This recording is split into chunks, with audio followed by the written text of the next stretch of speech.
bien, muy buenos días, hermanos. Vamos ahora a acercarnos a la palabra de Dios y vamos a iniciar hoy una serie de predicaciones, pero antes os quisiera poner en contexto. Dentro de poco habrá un mensaje así de este tipo, ¿no? Hoy predica la inteligencia artificial, ¿no? No sé si lo creemos, ¿no? Pero es bastante probable que, bueno, de hecho ya es técnicamente posible que pongamos aquí un altavoz y digamos Google, una predicación sobre tal, Alexa, una predicación sobre no sé qué, ¿no? Bueno, esto parece un poco ciencia ficción, pero ya es una realidad. Aquí a mitad os pongo un anuncio, ¿no? O bueno, una reseña en Protestante Digital de un culto que hubo en Alemania, en una iglesia de Berlín, allá por junio de este año, ¿no? Donde, bueno, experimentan lo que sería un culto dirigido por inteligencia artificial. Y dice la noticia que más del 98% de ese culto fue generado por inteligencia artificial. Así que lo único que haría el predicador, bueno, en este caso el que presidiera, diría, oye, vamos a dar paso a Google o Alexa que va a predicar sobre tal, ¿no? Bueno, os puede parecer un poco anecdótico, y no deja de serlo, desde luego, ¿no? Pero nos da una idea de hasta qué extremos el desarrollo de estas tecnologías pueden alterar o afectar a nuestra vida cotidiana, incluso a nuestra vida espiritual. Sin duda, el desarrollo de estas cosas de la inteligencia artificial es un tema de rabiosa actualidad en el tiempo en que vivimos. Y eso se nota en la gran cantidad de libros, la gran cantidad de referencias en la prensa o en televisión sobre este asunto. Si estáis interesados en este tema, yo os recomiendo un libro de Lennox, creo que muy conocido por todos, sobre todo los que habéis participado en GBU, en GBE o en GBG, ¿no? Es un autor cristiano muy reconocido y nos plantea preguntas muy interesantes y muy trascendentales sobre este tema desde la óptica cristiana. Hay muchos autores, y entre ellos John Lennon, ¿no?, que vaticinan un futuro apocalíptico para la humanidad si no se regulan estas tecnologías. Y esto por dos razones. La primera, porque tiene un poder enorme o un enorme potencial para afectar de forma catastrófica a la humanidad. Y segundo, porque estas tecnologías tan sumamente potentes están en manos particulares, están en manos de los millonarios del sector tecnológico que tienen muy poco sentido de la responsabilidad social. Hace poco publicaba una reseña en la sección de tecnología de un escritor bastante conocido que habla de estos temas y le preguntaban sobre dos cosas. Dice, oye, o una cosa en particular, dice, ¿qué hace distintas a las élites actuales de las del pasado? Y decía dos cosas. Primero, que antes nadie había tenido la capacidad de destruir el mundo. Sí, ha habido muy grandes monopolios económicos, ha habido grandes imperios, ha habido, digamos, conquistadores enormemente crueles, pero ninguno de ellos puso en riesgo el futuro de la humanidad. Y en segundo lugar, la segunda diferencia es que estos individuos controlan sectores claves en el mundo en que vivimos. No sé si habéis leído, por ejemplo, ¿no? Pues oye, el ejército de Ucrania pues está a ciegas porque un magnate, el Elon Musk, pues cegó sus satélites. Pero es que dominan los humanoides, dominan las tecnologías de la salud, dominan un montón de áreas. Y como decía antes, y dice este escritor, ninguno de ellos tiene sentido de la responsabilidad social. Leyendo libros y artículos sobre estos temas me vino a la mente este versículo de Primera de Pedro, capítulo 4, versículo 7. Mas el fin de todas las cosas se acerca. Sed pues sobrios y velad en oración. Sin pretender ser nada apocalíptico, es evidente que el fin de todas las cosas se acerca a pasos agigantados. Y no tanto por las guerras y rumores de guerras que vemos continuamente, ¿no?, que siempre las ha habido, sino precisamente porque ahora el camino que está tomando la humanidad hace perfectamente posible que se cumplan y sean una realidad todas las cosas que dice la Escritura que se han de cumplir antes de que se manifieste el hombre de pecado, antes de que el Señor venga. El fin de todas las cosas es anunciado por las Escrituras y está bien próximo. Ahora, ¿cómo debemos vivir los creyentes ante esta realidad? Notad que Pedro añade que ante la evidencia de que el fin de todas las cosas se acerca, tenemos que ser sobrios y velar en oración. Bueno, ¿a qué viene esta introducción tan larga? Porque me propongo compartir con vosotros, si Dios lo permite, y vosotros también tenéis paciencia, las cartas del apóstol San Pablo a los tesalonicenses. Quería ponerla en contexto, porque es un tema, siempre lo ha sido, de rabiosa actualidad, pero mucho más ahora. El fin de todas las cosas se acerca, tenemos que estar preparados.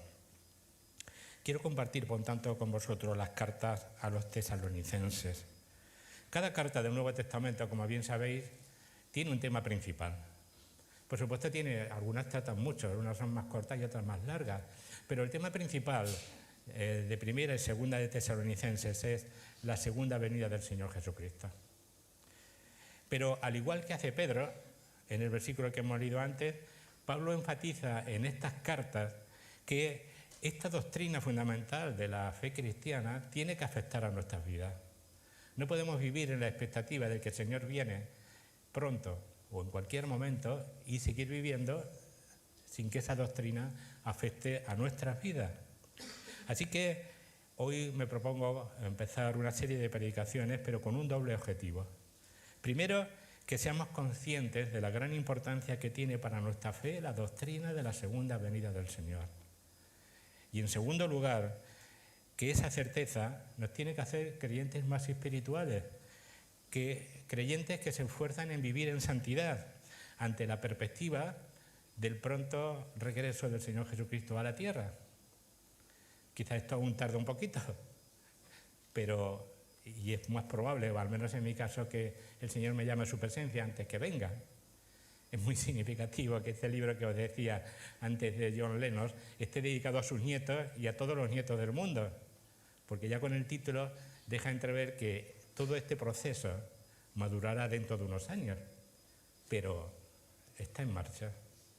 Así que tenemos que, como os digo, ante esa certeza no vivir de la misma manera, sino ser creyentes más espirituales que se esfuerzan en vivir en santidad ante la perspectiva del regreso del Señor Jesucristo. Hoy vamos a hacer una breve introducción al tema, no vamos a entrar en detalles, ¿no? Y he puesto este título, El regreso del hombre que es Dios. Lo he tomado prestado, como podéis imaginar, de ese libro de John Lennon. Hay un capítulo que habla así, el regreso del hombre que es Dios, el Homo Deus. ¿Y por qué? ¿Por qué este título, no? Porque los que sabéis de este tema, sabéis que uno de los objetivos de lo que se llama la inteligencia artificial fuerte es crear un hombre Dios. Llegar a crear una superinteligencia que sea divina. Es curioso, a lo largo de la historia ha habido varios intentos de crear ese hombre Dios, ¿no? Pero como cristianos tenemos grandes evidencias y una profunda convicción del que el Señor Jesucristo es a la vez hombre y Dios. Esa superinteligencia humana que tratan de desarrollar esos 1000 millonarios del sector tecnológico ya existe. De hecho, es el núcleo de la fe cristiana. El Verbo se hizo carne y habitó entre nosotros. El Verbo, que es Dios y nadie lo creó, se hizo humano y habitó entre nosotros hace 2000 años. Jesucristo es el verdadero Homo Deus, ¿no? que busca esa inteligencia artificial, el auténtico hombre que es Dios. Y nosotros vivimos en la bendita expectativa del pronto regreso a la tierra de Él. Vamos a considerar, si os parece, 3 puntos acerca de la segunda venida. Creo que no se ve muy bien, ¿no? Una doctrina, o la doctrina de la segunda venida, una doctrina diluida, una doctrina controvertida y una doctrina vital. Una doctrina diluida. Antes de su muerte, como nos recordaba Pedro en el culto, Jesús dijo a sus discípulos que se iba, pero que un día volvería por ellos para llevarlos a un lugar que les iba a preparar en la presencia de su Padre. Dice así: no se turbe vuestro corazón, creéis en Dios, creéis también en mí. En la casa de mi Padre muchas moradas hay, y si así no fuera, yo os lo hubiera dicho. Voy pues a preparar lugar para vosotros, y si me fuere y os prepararé lugar, vendré otra vez, y os tomaré a mí mismo, para que donde yo estoy, vosotros también estéis. Así que el Señor prometió a sus discípulos que vendría por ellos. Los discípulos, por supuesto, no entendieron en estos momentos el alcance de las palabras del Señor Jesús, claro que no, pero porque es un momento muy prematuro, pero sí que comprendieron ya con más profundidad qué es lo que quería decir el Señor cuando el Señor resucitó y, por supuesto, cuando subió al cielo. Con la muerte y resurrección de Jesús, el gran proyecto de Dios para la redención del hombre dio un enorme paso adelante. Como anunció el apóstol Pedro en su segundo gran discurso que recoge el capítulo 3 de Hechos, que dice así: así que arrepentíos y convertíos, para que sean borrados vuestros pecados, para que vengan de la presencia del Señor tiempos de refrigerio, y Él envía a Jesucristo, que os fue antes anunciado, a quien de cierto es necesario que el cielo reciba hasta los tiempos de la restauración de todas las cosas, de que habló Dios por boca de sus santos profetas, que han sido desde tiempo antiguo. En este pasaje, en este texto que veis aquí, ¿no?, Pedro viene a decir que Jesús se fue al cielo y allí permanecerá hasta un momento concreto. Y que las palabras del apóstol Pedro se refiere a la restauración de todas las cosas, que por supuesto se iniciará con ese regreso del Señor Jesús a la tierra. No sé si estáis de acuerdo con lo que voy a decir, pero lamentablemente hoy la cara visible del cristianismo se ha vuelto insípida, se ha vuelto diluida, y a veces nosotros también tenemos un comportamiento muy insípido, muy diluido.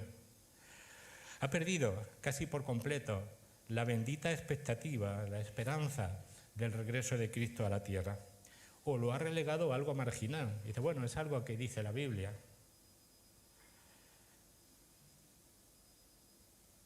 Hay otro peligro además, relegándola así, la ha dejado en manos de fanáticos, la ha dejado en manos de ingenuos profetas o de profetas malintencionados que utilizan, digamos, esa doctrina para infundir miedo, infundir pánico a la gente y captar adeptos para aprovecharse luego de ellos. Yo defiendo y voy a defender a lo largo de estas predicaciones que la doctrina de la segunda venida del Señor Jesucristo a la tierra forma parte del núcleo central de la fe cristiana. Y creo que cometemos un error si esas doctrinas las diluimos.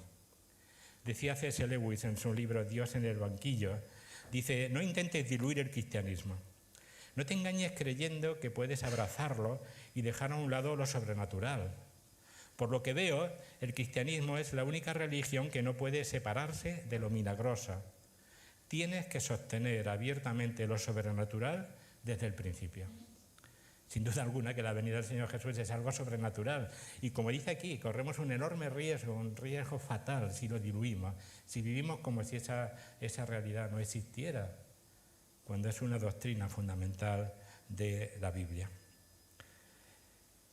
El segundo punto que quería compartir con vosotros es una doctrina controvertida.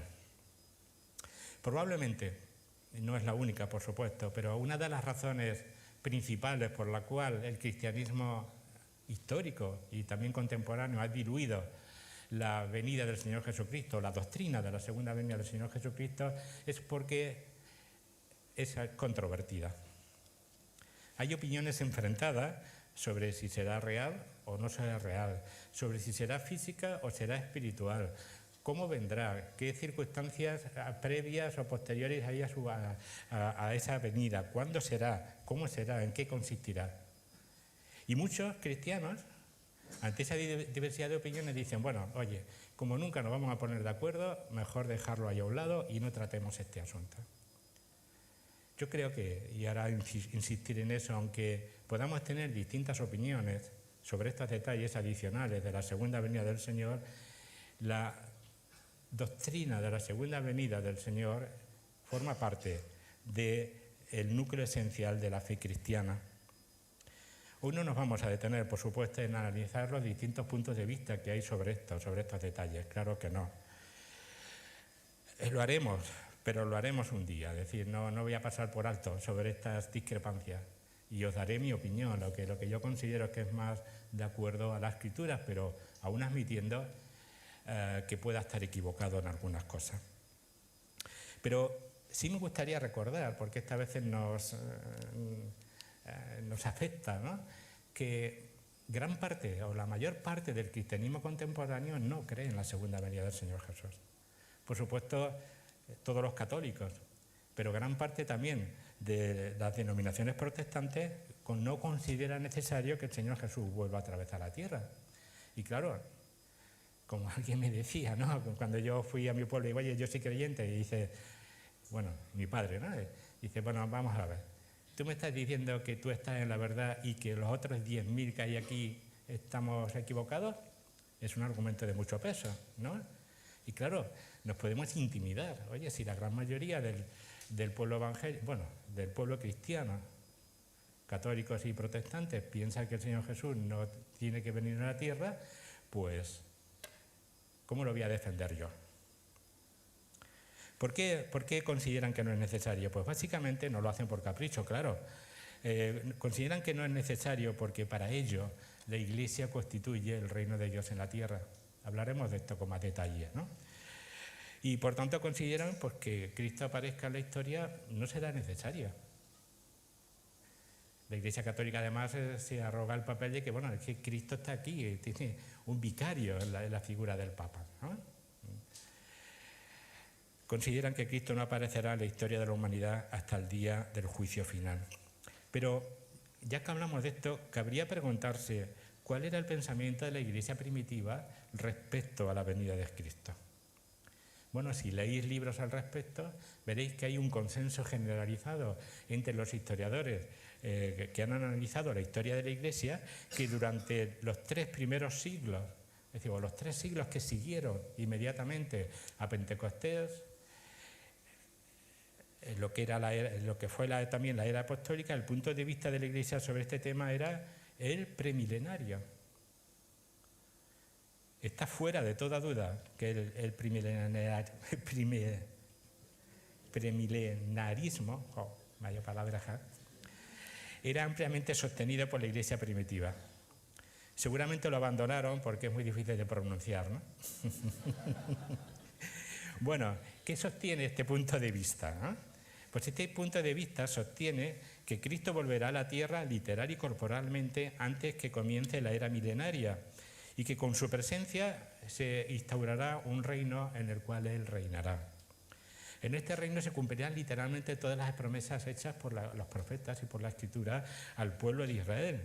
Ese reino continuará por 1000 años, que habla la Escritura, y después de lo cual el reino será entregado por el Hijo al Padre y se unirá al estado eterno. No os inquietéis, hablaremos de esto. Yo solamente lo digo, pero hablaremos de esto en toda su dimensión. Así que durante los 3 siglos que siguieron a Pentecostés, la doctrina del milenio o del reinado de Jesucristo con sus santos en la tierra fue tomado como una enseñanza de los apóstoles, como una enseñanza del Señor y como una enseñanza de la tradición apostólica. Y como tal, fue recogida por muchos padres de la Iglesia que hablaban de ella, ¿no?, como una tradición que enseñó el Señor Jesús y sus apóstoles. Por tanto, considero que es de vital importancia para nosotros como cristianos que no nos avergoncemos de proclamar la doctrina de la segunda venida del Señor Jesús, ya que el Señor Jesús y los apóstoles la incluyeron como parte del núcleo central de sus enseñanzas. Recordar que el Señor Jesús no solo lo enseñó a sus discípulos en privado, sino en el momento crítico que estaba allí en el juicio ante el Sanedrín, cuando le preguntaron por su identidad, él dijo, el sacerdote le preguntó y le dijo, ¿eres tú el Cristo, el Hijo del Bendito? Y Jesús le dijo, yo soy. Y veréis al Hijo del Hombre sentado a la diestra del poder de Dios y viniendo en las nubes del cielo. El sumo sacerdote entendió perfectamente que el Señor Jesús estaba aquí refiriéndose a ese hijo de hombre que hablaba el profeta Daniel. Y claro, se estaba atribuyendo, digamos, una naturaleza divina. Y él dijo, blasfemia. Lo que llevó al Señor Jesús a la cruz fue, entre otras cosas, ¿no?, el que declarase su identidad como hijo de hombre. Dice así el profeta Daniel: miraba yo en la visión de la noche, y aquí con las nubes del cielo venía uno como un hijo de hombre, que vino hasta el anciano de días, y le hicieron acercarse delante de él. Y le fue dado dominio, gloria y reino, para que todos los pueblos, naciones y lenguas le sirvieran. Su dominio es dominio eterno, que nunca pasará, y su reino uno, que no será destruido. Así que el regreso de Cristo no es una idea secundaria en nuestra fe cristiana, ni mucho menos una idea fabricada por fanáticos exaltados, o por profetas ingenuos, o por profetas malintencionados, que también los hay. Por lo que ocurrió, y vemos en este texto, ¿no?, en el juicio que llevó al Señor Jesús a la cruz, es evidente que Jesús fue crucificado porque reconoció o porque afirmaba que él era ese hijo de hombre que el profeta Daniel un día vendría. El profeta Daniel anunciaba que un día vendría en las nubes del cielo para gobernar todo el universo. Así que, insisto, el regreso de Cristo es una parte esencial de la esperanza que él vino a traer al ser humano. Por ello, no es de extrañar que se cite frecuentemente en el Nuevo Testamento. Y si hay un lugar que habla de la segunda venida de Cristo, son las cartas que vamos a ir compartiendo, las cartas a los tesalonicenses. Una doctrina vital sería el tercer punto.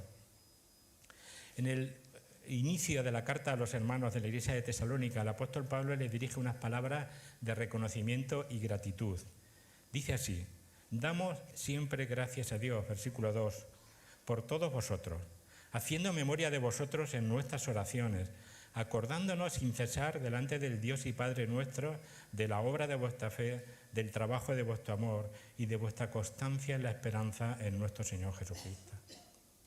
Pablo alaba el comportamiento de los creyentes de Tesalónica. Él estaba muy preocupado por esos creyentes con los que había pasado 3 semanas, unos años atrás, ¿no? Y los enviados de Pablo le traen noticias que le llenan de profundo gozo y gratitud al Señor. Fijaros aquí, ¿no?, que en este versículo en concreto Pablo alaba o reconoce en los creyentes de Tesalónica su amor, su fe, su amor y su esperanza, las 3 virtudes teologales. Pero notad que no dice fe y amor, esperanza a seca, sino la obra de vuestra fe, es decir, una fe que se manifiesta en obras, una fe que no se queda en el mero asentimiento intelectual de unas doctrinas, por muy bonitas y trascendentes que sean. No, una fe que se traduce en obras. Fijaros que no dice solamente amor, sino el trabajo de vuestro amor. Porque el amor normalmente es una cuestión de sentimientos, pero si ese amor se queda solamente en sentimientos, pues es poco amor, y desde luego no es el amor bíblico. El amor bíblico se tiene que expresar en acciones determinadas. Por eso habla de trabajo de vuestro amor. Y finalmente, no solo esperanza, sino la constancia en la esperanza.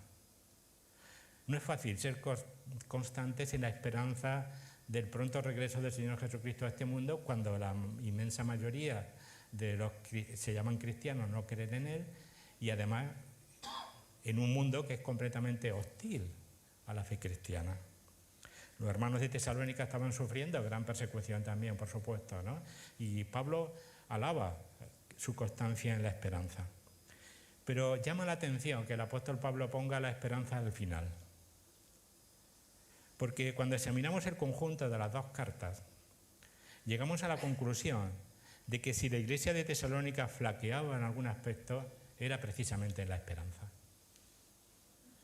Las noticias que llegaron, como decía antes, al apóstol Pablo sobre la situación de esta iglesia confirmaban que los hermanos seguían en la fe, seguían en el amor, pero estaban flaqueando en la esperanza. Y por eso el apóstol Pablo tiene que dedicar mucho tiempo en estas cartas, ¿no?, a hablar de la segunda venida de Cristo.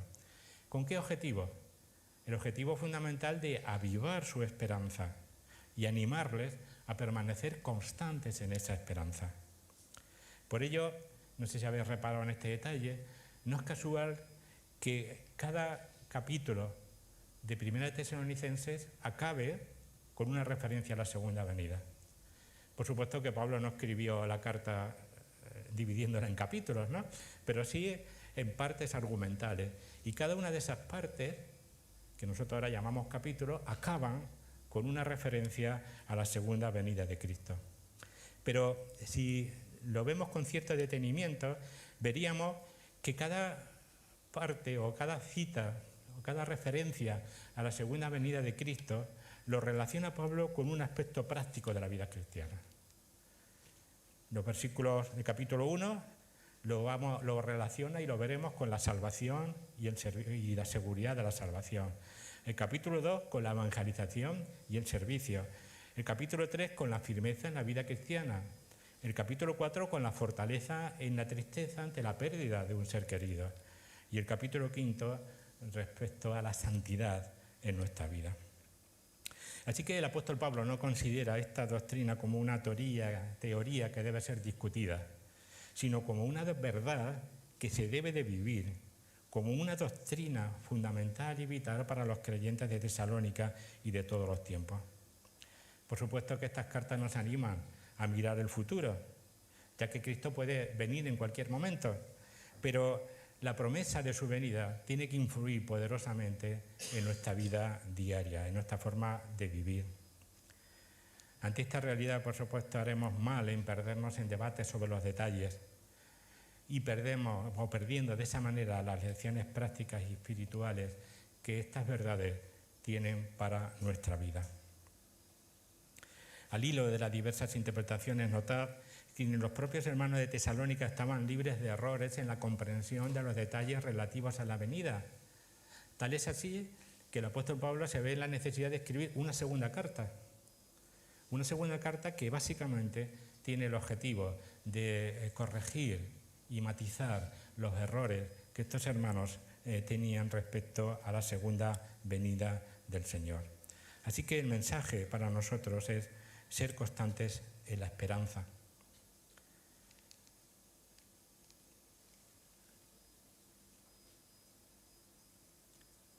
Con esto vamos a concluir.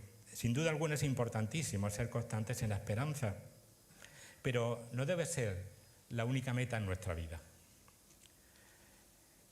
Los versículos 9 al 10 del capítulo 1 dicen: porque ellos mismos cuentan de nosotros la manera en que nos recibisteis y cómo os convertisteis de los ídolos a Dios para servir al Dios vivo y verdadero y esperar de los cielos a su Hijo, al cual resucitó de los muertos, a Jesús, quien nos libra de la ira venidera. Si es verdad que nos hemos convertido de los ídolos a Dios, debemos tener dos metas en nuestra vida. Dos metas fundamentales, nos dice aquí el apóstol Pablo. Por un lado, servir al Dios vivo y verdadero. Y por otro, esperar de los cielos a su Hijo. Es muy importante que tengamos estas dos cosas en equilibrio en nuestra vida. ¿Por qué? Porque si pensamos que nos hemos convertido solo para servir a Dios, podemos caer en el error de pensar que el avance del reino de Dios aquí en la tierra es solo fruto de nuestro trabajo, de que todo depende de nosotros. Por supuesto, eso estaría bien como motivación, ¿no?, como motivación a trabajar, para tener una vida de servicio al Señor y a su pueblo, pero no debe ser nuestra única meta. Por otro lado, si pienso que la finalidad de mi vida ahora es esperar de los cielos a su Hijo, cómodamente sentado aquí en este local, por ejemplo, cruzados de brazos, esperando que el Señor venga, pues nuestra vida será tremendamente aburrida. Es como, por ejemplo, esperar un avión en una sala de espera, ¿no?, de una terminal. Por muy atractivas que sean esas salas de espera, la labor de espera es tremendamente tediosa y aburrida. Y mucho más si se retrasa el vuelo, ¿no?, como aquí el Señor está tardando en venir, ¿no? Nuestra vida será un aburrimiento si solo esperamos, estamos sentados cruzados de brazos esperando que el Señor venga. Pero si nuestra vida solo es servicio, podemos caer en el riesgo de que toda nuestra actividad sea un puro activismo. Hace falta que nuestra vida se caracterice por un equilibrio entre las dos cosas: servir al Dios vivo y verdadero y esperar de los cielos a su Hijo. Como creyentes, por supuesto, vivimos esperando el regreso de ese hombre que es Dios. Y sabemos que no habrá soluciones para este mundo hasta que el Señor venga. Pero en tanto que viene, tenemos que dedicarnos a servir al Señor, sabiendo, como dice la Escritura, que nuestro trabajo en el Señor no es en vano, aunque finalmente la obra es suya y dependa de Él. Servir al Dios vivo y verdadero y esperar de los cielos a su Hijo. Si esas dos frases nos las llevásemos y las meditásemos en ellas, me sentiría contento. Significaría que este tiempo que hemos pasado alrededor de la palabra de Dios ha merecido la pena. Así que en estos días, y ojalá sean una constante en nuestra vida, que tengamos esas dos metas: servir al Dios vivo y verdadero y esperar de los cielos a su Hijo, que, como dicen los versículos que hemos leído, vuelve pronto para librarnos de la ira venidera. Vamos a orar. Gracias, Señor, por esta preciosa esperanza que tenemos, por esta bendita esperanza de que tú regresas pronto. Queremos ser constantes en la esperanza, creyendo realmente que tú puedes venir en cualquier momento, para que estemos siempre preparados para tu venida, y ayúdanos a mantener este equilibrio que antes hablábamos entre servirte de todo corazón y estar expectante ante tu segunda venida. Que estas dos metas, Señor, caractericen nuestra vida diaria y que los demás, Señor, puedan verlo. Te damos las gracias, Señor, por tu bondad para con nosotros, por tu palabra, por la que hemos leído en esta mañana, Señor, que es de gran beneficio para nosotros. Y te damos gracias, Padre, en el nombre de aquel que todo lo ha hecho posible, el Señor Jesucristo. Amén.